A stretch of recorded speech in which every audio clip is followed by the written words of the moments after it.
세상에서 이 세상은 넓고도 넓어서 끝없이 펼쳐진 광야가 있는가 하면 사람들이 옹기종기 모여 사는 도회지도 많이 있어요. 도시에서 가장 화려한 곳은 지난 시대의 영화를 간직한 왕궁일 거예요. 유럽에서는 궁전이라는 표현을 쓰기도 하는데 권력의 정상에 군림했던 왕과 그 가족들이 살고 또 그 주변으로는 권력자들의 거처가 밀집해 있었고요. 또 부유한 사람들이 모여 있는 곳이 많아서 그것은 삶의 조건이 뛰어났어요. 광야와 왕궁 가운데 어느 곳을 가보고 싶은가 묻는다면 저는 몽골에서도 저는 광야가 더 좋던데, 그러나 대부분의 여행자들은 왕궁을 선택할 거예요. 우리나라에 오는 여행자들도 경복궁이나 덕수궁이나 창경궁 같은 곳을 찾는데, 사실 우리나라 왕궁은 지나치게 화려하지 않고 비교적 수수한 편이에요. 중국 청나라 왕조의 영화가 어려 있는 북경의 자금성을 가보면, 제가 옛날에 부목사 때 중국에 선교를 하면서 거기 교회들도 많이 지어주고 했기 때문에 교인들이 비전 트립을 갔던 때가 있어가지고 그때 이 자금성을 가봤어요. 어마어마합니다.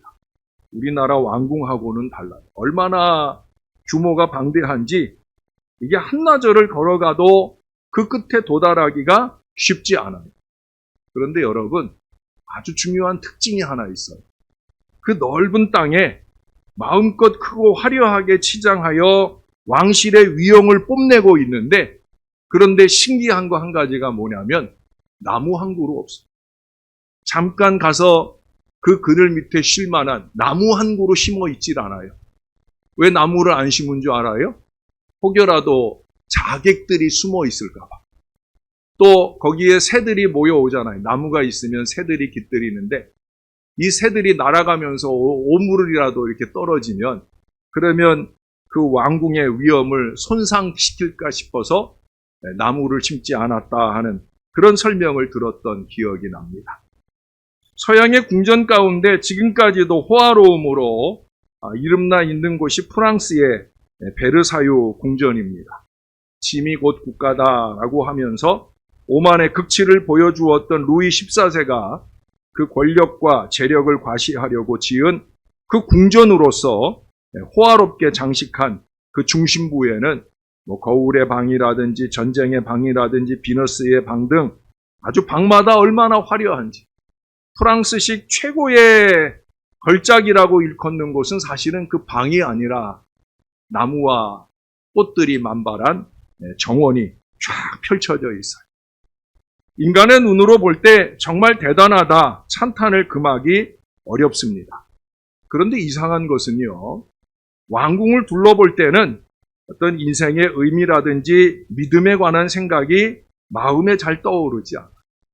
하나님 앞에 서 있는 나 자신의 그 진실한 모습을 들여다볼 겨를이 없어요. 왜? 너무 화려한 것들을 보다 보니까 거기에 정신을 팔려서 나 자신을 보는 이 신앙적인 감동이나 깨달음을 느낄 겨를이 없답니다. 오직 궁주들의 영화와 지나친 사치, 그리고 그 궁전을 짓느라 고통이 막심했을 그 백성들의 사연들이 가슴을 아프게 할 따름입니다. 반면에 여러분, 아무것도 없어 텅 빈 그 광야에 가면 어떤 느낌이 옵니까? 거기서 보게 되는 것은 오직 내 인생 하나의 존재, 그것뿐이에요. 우아하거나 편리한 것은 하나도 없고 바람에 흔들리는 갈대 조각들만 모래 속에 간간히 흔들리고 있는데, 그렇지만 하나님께서는 2000년 전에 그 광야에, 여기 9절에 보니까 선지자보다 더 나은 자를 두셔서 이제 그곳에 나아오는 많은 사람들의 그 믿음을 더 굳게 갖도록 만들어 주셨다 하는 사실이에요. 예수님은 세례 요한에 관한 말씀을 하시면서 그런 선지자를 광야에서 만날 수 있고 그곳에서 세례 요한 같은 이 선지자적 믿음을 보게 될 것이다, 그렇게 오늘 말씀해 주고 있어요. 광야로 왜 가느냐? 믿음의 유익을 얻기 위해 간다는 거죠. 시내산과 그 일대의 반도에 펼쳐진 시내 광야를 혹시 가보신 적이 있나 모르겠어요. 어려운 여정이니까 저도 아직 목사인데도 불구하고 거길 못 가봤어요. 더 늙기 전에 꼭 한번 가보고 싶은데 시간도 없고 돈도 없고 어떻든 좀 잘 준비해서 할 수 있으면 교인들과 함께 갈 수 있으면 더 좋겠죠. 요즘은 전쟁통이라 가보기가 어려운 안타까운 상황이라 좀 그런데 어떻든 우리 그리스도인들의 성지순례가 활발했을 때 그때 이집트 카이로로 들어가서 이 출애굽의 여정을 밟아서 홍해와 시내 반도 그리고 요단강을 건너서 예루살렘에 들어오는 그런 여정으로 일부러 코스를 짜서 진행을 하는 경우가 많았습니다. 그 가운데서도 이 시내 광야는 황량하면서도 아주 강렬. 가고 또 가도 그저 붉은 땅, 붉은 언덕, 붉은 황무지가 연속되는 그 전개에 별로 재미는 없고 너무 지루하고 힘겨워요. 근데 그 순례자들의 앞에 불쑥 나타나는 붉은 시내산이 있습니다. 나무 한 그루가 없어서 아까 그 자금성 같이 나무 한 그루가 없어서 해가 높이 솟기만 하면 너무 뜨거워서 이게 낮에는 이 산을 오를 수가 없어요. 그래서 시내산은 새벽 2시에 한밤중에 시내산 등정을 시작을 해요. 그래서 몇 시간을 올라가서 이제 해가 떠오르는 것을 보기 시작하면서 그 시내산의 감동에 이제 젖어들게 되지. 대부분 교회에서 성지순례를 가면 그래서 그 새벽 아침에 시내산 꼭대기에서 예배를 해요. 그 예배를 하기 위해 밤새 등산을 해야 되는 거예요. 새벽 시간이지만 어두컴컴한데 발밑만 조심해서 오르게 되어집니다. 그래서 늙기 전에 가야 되는 거예요. 저는 산은 좋아하는데 등은 별로 안 등은 별로 안 좋아하니까 어떻든 한 번은 올라가 봐야 되겠죠. 그런데 그 시간들, 그 긴 시간을 올라가면서 펼쳐지는 그 은혜와 감동, 그 속에서 우리는 나 자신의 삶을 생각하며 묵묵히 그 험한 산을 오르는 것밖에 다른 도리가 없다라는 얘기들을 다녀오신 분들이 해요. 여러분, 모세와 이스라엘 백성은 바로 그런 광야에서 40년 동안을 보냈어요. 그 시내 광야를 힘겹게 다니다 보면은 이게 얼마나 힘겨웠을까. 우리는 버스 타고 다니는데도 힘든데 이 사람들은 얼마나 힘들었을까. 그 시간에 세상의 일과 우상 숭배, 노예적 사고, 불신의 마음을 다 벗어던지고 그 대신에 믿음의 일, 하나님 사랑, 제사장 나라의 그 백성으로서의 사명을 깊이 새기며 훈련을 받은 40년 세월이. 이런 과정을 거친 후에 하나님께서는 비로소 이스라엘 백성들에게 가나안 땅에 들어가도록 허락하셨어요. 이를 위해서 지도자 모세는 자신의 인생 40년씩을 놀랍게도 40년은 왕궁에서 또 40년은 광야에서 보내. 애굽 왕궁에서 왕자의 신분으로 보낸 그 40년은 어쩌면 권력을 두고 갈등하는 그런 시간이었을 수 있죠. 그는 비록 애국 애족 정신에 불타서 그랬다고는 하지만 사람을 죽이게 되면서 그는 왕궁을 벗어나 도망칩니다. 이후에 미디안 광야에서 보낸 40년은 지난날 권력에 물든 자신의 마음을 씻는 그런 기간이었을 뿐만 아니라 섬김의 정신으로 인내를 기르는 연단의 기간이었다 싶어요. 왜냐하면 그 이후 펼쳐지는 40년의 출애굽 여정을 잘 영도하고 이끌어가는 걸 보면 그러면 그 40년의 광야 훈련이 전혀 헛되지 않았을 거라는 거죠. 하나님께서는 이렇게 자기 백성을 훈련하는 연단의 자리로 광야를 사용하셨어요. 이 광야에 불쑥 솟아있는 시내산에서 하나님께서는 모세에게 친히 계명을 내리시고 민족의 앞날을 약속해 주셨습니다. 사실 시내 광야는 이스라엘 지역은 아니에요, 지금. 어떻든 거기서 더 올라가야 이제 가나안 땅으로 더 들어가 보면 또 하나의 광야가 펼쳐져 있어요. 이곳의 대표적인 광야는 이른바 유대 광야라고 불려지는 곳인데, 유대 지방과 죽음의 바다 사이사이에 놓여 있는 석회암으로 구성되어서 늘 뜨겁고 부푼 사해의 절벽 위쪽에 이 유대 광야가 있어요. 물론 그 규모나 넓이로 말하면 시내 광야보다는 비교적 무척 적어요. 이사야 선지자의 예언은 그렇습니다. 외치는 자의 소리여 이르되 너희는 광야에서 여호와의 길을 예비하라. 사막에서 우리 하나님의 대로를 평탄하게 하라 말씀하셔요. 이 말씀을 따라 세례 요한이 광야에서 그리스도의 길을 예비하며 회개의 세례를 전파합니다. 본문에서 세례 요한은 자기 제자들을 예수님에게 보내서 오실 그이가 당신이오니까 우리가 다른 일을 기다리오리까라고 묻게 하는 것이 3절의 말씀이에요. 이것은 세례 요한이 예수님을 그리스도라고 믿지 못해서 이런 질문을 하게 하는 것이 아니에요. 지금 그는 감옥에 갇혀 있어요. 이제 머지않아 세상을 떠나게 될 것도 아마 알고 있을 거예요. 그렇기 때문에 그 뒤에 제자들이 흩어지지 않고 그리스도를 믿고 따르게 하려는 배려가 담긴 행동이에요. 예수님을 만나게 하는 거죠. 사랑하는 사람의 마음은 예수님을 만나게 할 때 그게 진짜 사랑인 거예요. 우리가 가족을 사랑하고 친족을 사랑하고 이웃을 사랑하는 그 가장 좋은 표현은 뭐냐? 예수님 만나게 해주는 거예요. 세례 요한이 제자들을 사랑하는 가장 중요한 표현은 그들로 하여금 예수님 만나게 하려고 하는 바로 그 배려가 담겨 있다는 거예요.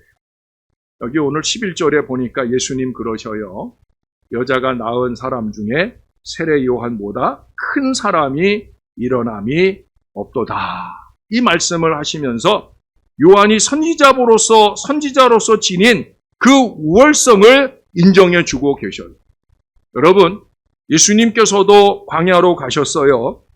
갈릴리 나사렛으로부터 오신 예수님은 요단강에서 세례 요한에게 세례를 받으시고 광야를 향해 떠나십니다.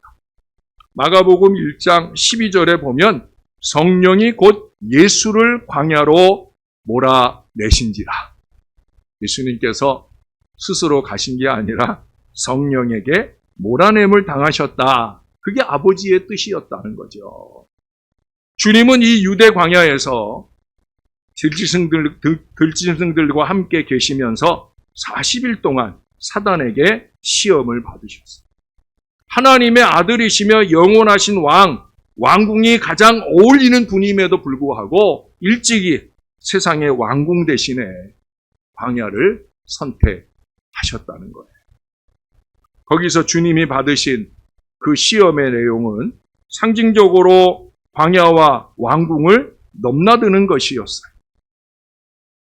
마가복음이나 누가복음, 마태복음의 그 시험 받으신 내용을 읽어보면은요, 잘 아시는 대로 돌이 떡이 되게 해보라는 그 사람이 먹고 살아가는 문제에 대한 것을 시작으로 해서 왕궁을 오르내리며 능력과 자랑, 그리고 천하의 권력을 약속하며 다가오는 그 유혹을 극복할 수 있게 하셨어요. 왕궁에서 얻을 수 있는 세상의 그 달콤한 것들을 광야의 기도로 물리칠 수 있다라는 것을 보여주시는 위대한 쾌거가 아닐 수가 없어요. 왕궁이 아니라 광야라는 거죠. 신령하고 영적인 체험들은 호화롭고 좋은 자리, 편한 자리에서가 아니라 어려운 자리, 힘든 자리, 그곳에서 이루어질 수 있다는 거예요. 뒤이어서 예수 그리스도의 품으로 돌아와 회심한 바울 사도 역시도 광야로 들어갑니다. 그의 삶이 변화된 직후에 누구나 바울이 예루살렘에서 선배 사도들을 만났을 것으로 생각을 해요.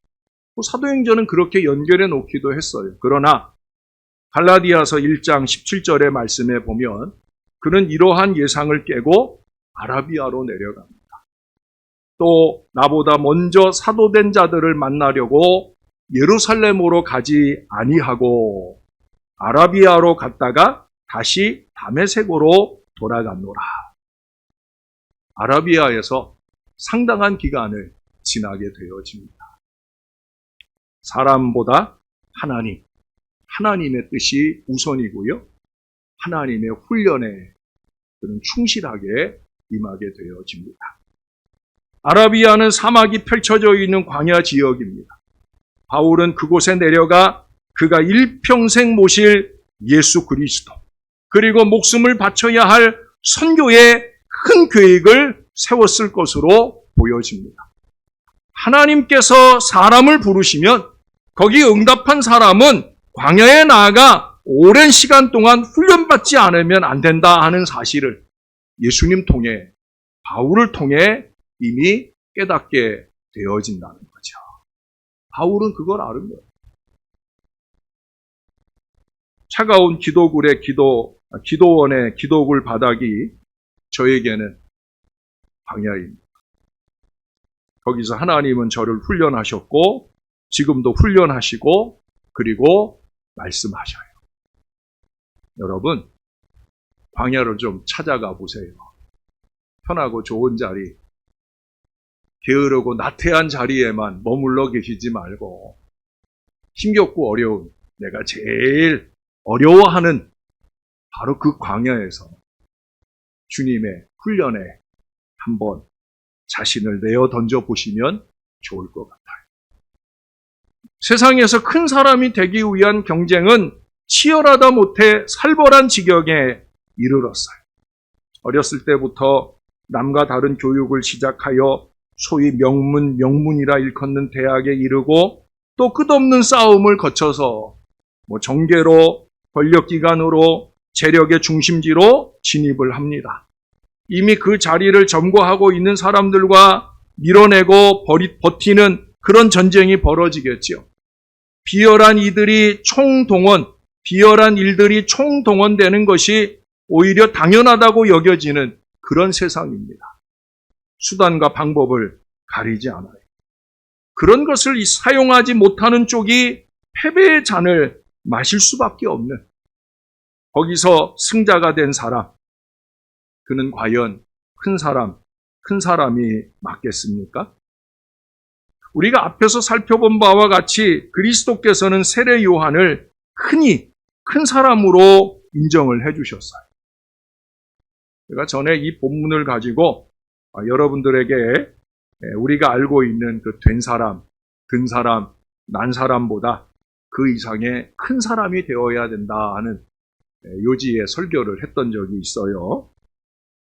그 큰 사람, 세상 사람들이 생각하는 큰 사람의 개념을 완전히 뒤집는 그런 말씀입니다. 왕궁이 있는 권력자가 큰 사람이 아니라 광야에서 사명을 감당하는 이 사람이야말로 진정 큰 사람이라 부를 수 있다고 우리 예수님이 말씀하고 있어요. 그뿐 아니라 악을 용납하지 않고 회개를 촉구하는 담대한 용기를 가진 그 사람이 큰 사람이다. 저는 이 강단에서 끊임없이 회개를 촉구합니다. 그렇죠? 다른 그 어떤 목사보다 많이 저는 회개를 촉구하고요. 저 역시도 하나님 앞에 무릎 꿇을 때마다 많은 회개를 쏟아 놓아요. 광야는 큰 사람 되는 바로 그런 자리가 되어야 되기 때문에. 그뿐 아니라 하나님께서는 이 땅에 보내실 그리스도의 길을 준비하는 그 광야의 사람들을 크다고 인정하시고 은혜를 베푸신다는 사실을 우리들에게 보여줍니다. 오늘 이 시대는 광야의 시간, 광야의 소리가 점점 사라지고 있어요. 다시 말하면 하나님께서 주도하시는 훈련의 시간을 회피하고 이 세상에 하나님의 공의를 알리는 그 선지자의 음성을 가로막는 현상들이 많이 나타나고 있다는 거예요. 저도 목회의 여정 중에 우리의 잘못된 삶을 회개하고 바꾸어야 되는 하나님의 말씀을 전하면 어떤 분들은 저한테 그래요. 목사님 그런 설교 좀 하지 마세요. 웃기는 소리 좀 하지 말라고. 저는 속으로 그럽니다. 당신을 위해서 내가 이 설교를 하는 거라 말하고 싶어집니다. 근데 이 시대는 그 광야의 소리를 자꾸 다물게 하려는 악한 도모들이 많다는 거예요. 진리의 말씀에 귀를 기울이는 태도가 점점 무너져 가고 있어요. 그 대신에 어떻게 하면 세상의 경쟁을 이기고 권력의 자리를 차지할 것인가 하는 그런 생각으로만 가득합니다.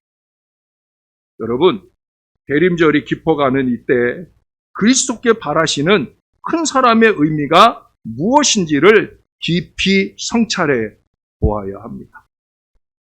한 제자가 수년 동안 혹독한 수련을 끝내고 마침내 스승으로부터 하산의 의미를 담은 그런 검은 띠를 수여받는 날이 왔어요.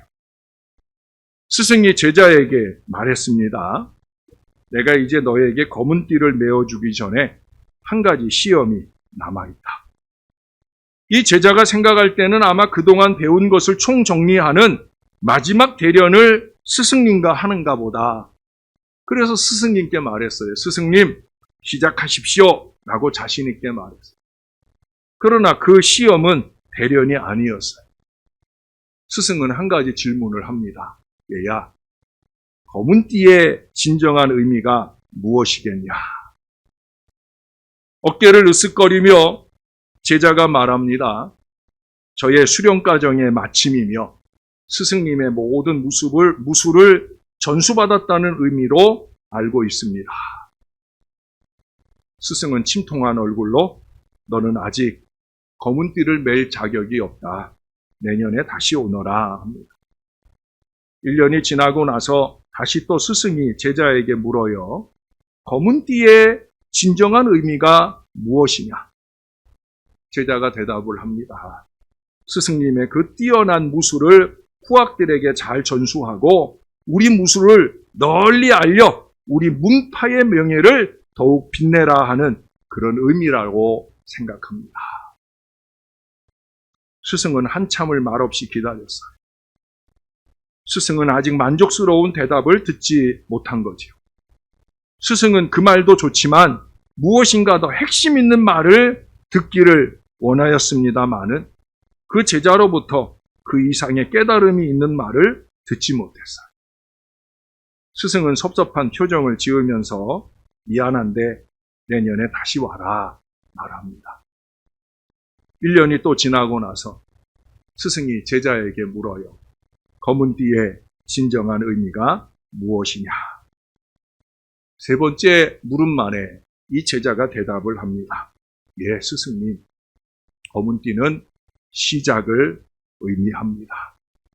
자기 극복, 꾸준한 노력, 더욱 높은 수준의 무술을 이루어낼 수 있는 그 기본 자격을 갖추었다라는 걸 의미합니다. 스승이 그제서야 잘 말했다. 바로 그거다. 무술의 익숙함보다 마음의 깨달음이 중요하다.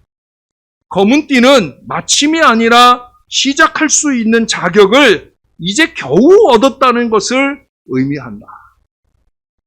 무슨 얘기예요? 겸손하라, 낮아져라. 바로 그 얘기를 하는 거예요. 큰 사람은 높은 사람이 아니에요.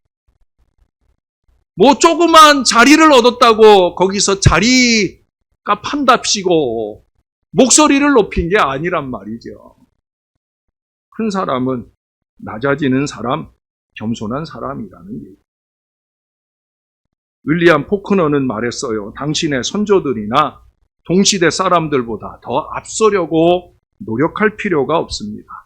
다만 지금의 자기 자신보다 조금 더 나아지려고 노력하십시오 라고 말했어요. 이것이 광야에 선 사람의 자세입니다. 올해 어떤 권사님도 그런 기도 제목을 적어주셨어요.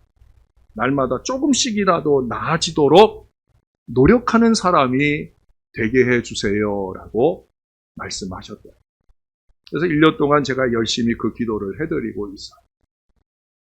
사랑하는 여러분, 지금은 광야에서 외치는 소리가 잘 들려오지 않아요. 전에는 제가 기도굴에 가서 무릎 꿇으면 막 쏟아지고 그랬었는데 지금은 준비 시간이 길어요. 불과 석 달 만에 가서 무릎 꿇는 건데도 불구하고 준비 시간이 너무 길어요. 그런 한심한 저의 모습 때문에 울고 또 울어. 그 시간이 점점 길어져요. 세례 요한 같은 큰 사람이 일어나지 않는다면 절망에 잠겨 있는 것이 오늘의 현실입니다. 주변을 돌아보면, 나라를 돌아보면 답답한 마음에 울컥울컥하기가 너무 쉬운 시대를 살고 있어요. 왕궁은 시끄럽고 광야는 텅 비어 있어요. 여러분, 주님의 재림을 기다리는 그리스도인은 광야에서 어떻게 큰 사람을 만날 수 있겠습니까? 아니, 어떻게 광야를 찾아가 하나님이 찾으시는 큰 사람이 될 수 있겠습니까? 오늘 본문에는 놀라운 말씀이 본문의 끝부분을 장식하고 있어요. 11절 마지막에 보시면, 그러나 천국에서는 극히 작은 자라도 그보다 크니라. 세례 요한보다 큰 이가 없다 하신 그 말씀에 이어지고 있기에 그보다라고 하는 것은 세례 요한보다라는 의미가 됩니다. 그렇다면 큰 사람인 세례 요한보다 더 큰 사람들이라는 얘기. 이 굉장한 사람들이 대체 누구란 말입니까? 예수 그리스도께서 열어주신 천국, 그 하나님의 나라를 소유하게 될 사람들, 예수님 이전의 사람들보다 더 크다고 인정을 받게 된다는 말씀을 우리 예수님께서 우리들에게 주시고 계셔요. 그리스도 이전에 이 땅에 온 그 광야의 선지자 중에 가장 큰 세례 요한이라 할지라도 그리스도를 믿어 천국을 소유하게 된 우리보다 크지 않다라는 감당하기 어려운 이 말씀을 우리들에게 해주고 있어요. 광야의 소리를 천국의 복음으로 온전히 바꾸어 주신 우리 예수님은 우리의 작고 연약함, 게으름과 나태함을 탓하지 않으시고 세례 요한보다 더 큰 그리스도인으로 굳게 세워주셔요. 언제든지 그래요. 광야의 자리를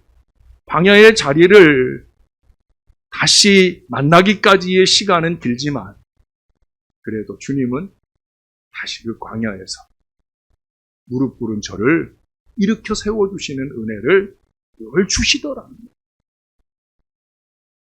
재림을 믿는 천국의 소유자, 세상에서 가장 큰 사람이라는, 우리가 이 대림절을 대충 그럭저럭 세상에 연락이나 즐기며 보내지 말아야 될 이유가 바로 여기 있는 거예요. 신의 광야나 유대 광야에서 듣던 선지자의 음성을 이제는 교회에서 하나님 나라의 확신 속에 우리는 기쁨으로 받을 수 있어야 됩니다. 다시 오실 우리 주님은 보잘것없이 작은 우리를 선지자보다 큰 사람으로 인정하시고 그 영원한 은혜를 베풀어 주시길 원하신다는 거예요.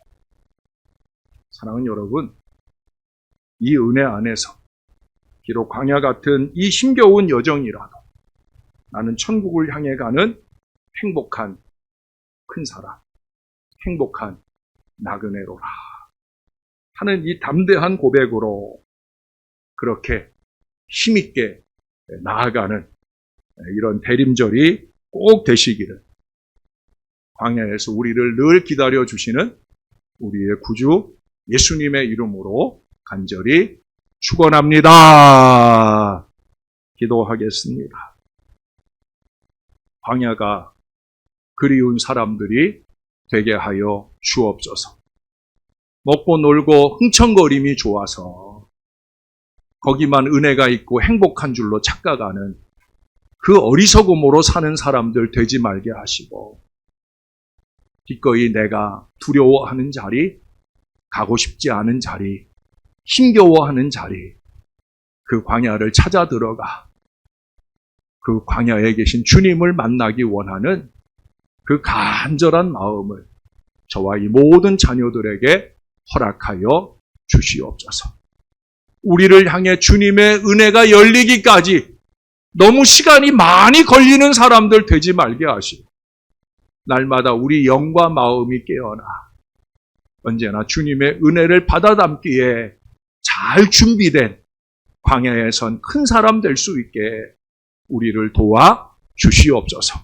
그 자리가 어떤 자리이건, 특별히 예배하는 그 자리가 세례 요한 같은 하나님의 회개의 복음이 선포되는 그 자리에서 가슴을 치고 회개할 줄 아는 한 사람 한 사람 다 되게 하셔서 천국에서 가장 큰 사람으로 우뚝 서기 위해 준비되는 사랑하는 우리 모든 성도들 될 수 있도록 영원한 천국을 향해 힘있게 걸어가는 행복한 큰 사람들 다 되게 우리 주님의 이 자녀들을 꼭 붙들어 주시옵소서. 감사합니다. 예수님 이름으로 기도합니다. 아멘.